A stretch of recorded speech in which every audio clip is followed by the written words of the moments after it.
नमस्ते, मैं हूं सुरेश कुमार इकलवे और आप देख रहे हैं Hindustan news and tips.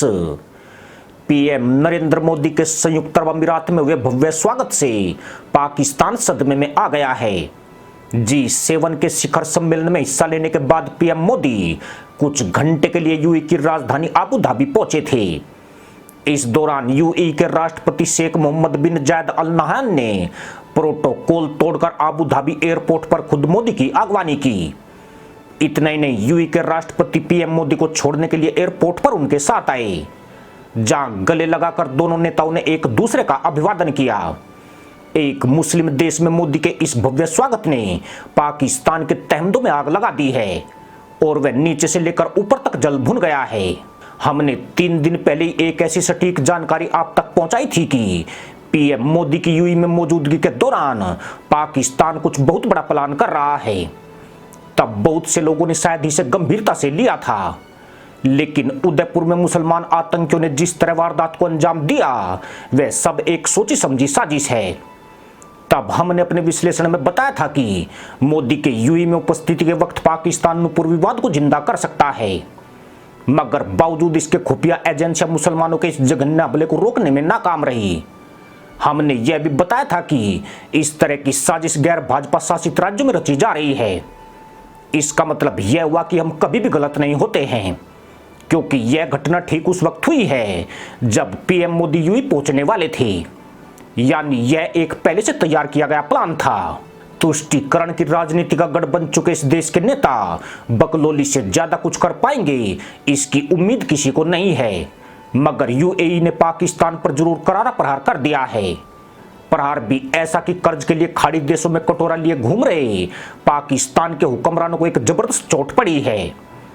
Pakistan में यूएई राष्ट्रपति और भारतीय प्रधानमंत्री की दोस्ती पर जो अब तक छींटाकशी हुई है, उससे यूएई पाकिस्तान से बेहद नाराज है।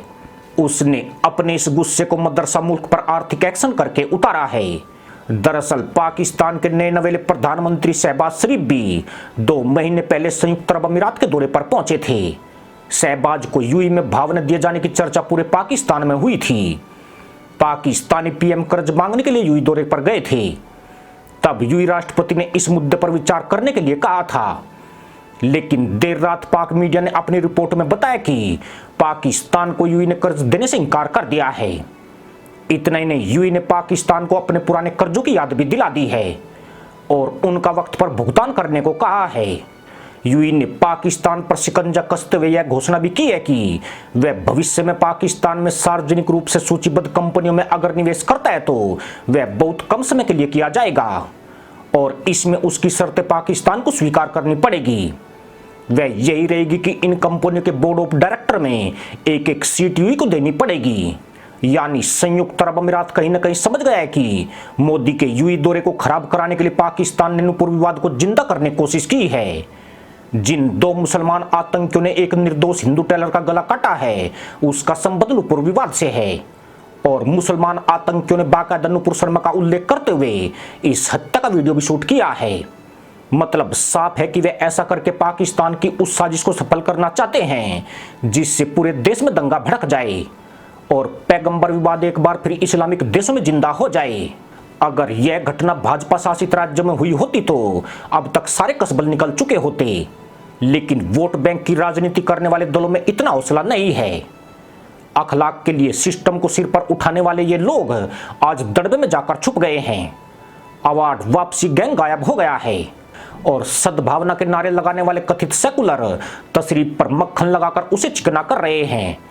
टुकड़े टुकड़े पार्टी के झुनझुने लापता हो गए हैं। सोशल मीडिया पर शेर बनने वाले कथित हिंदू मुसलमानों के द्वारा काटे गए हिंदू की जाति का पता लगा रहे हैं। यानी यूएई जो एक मुस्लिम देश है, उसने पाकिस्तान की साजिश को भांपकर कम से कम एक एक्शन तो जरूर किया है, लेकिन यहां तो ना एक्शन हुआ है और न ही कोई रिएक्शन हुआ है। इसी के साथ अनुमति दोस्तों, जय जवान जय किसान जय हिंद वंदे मातरम।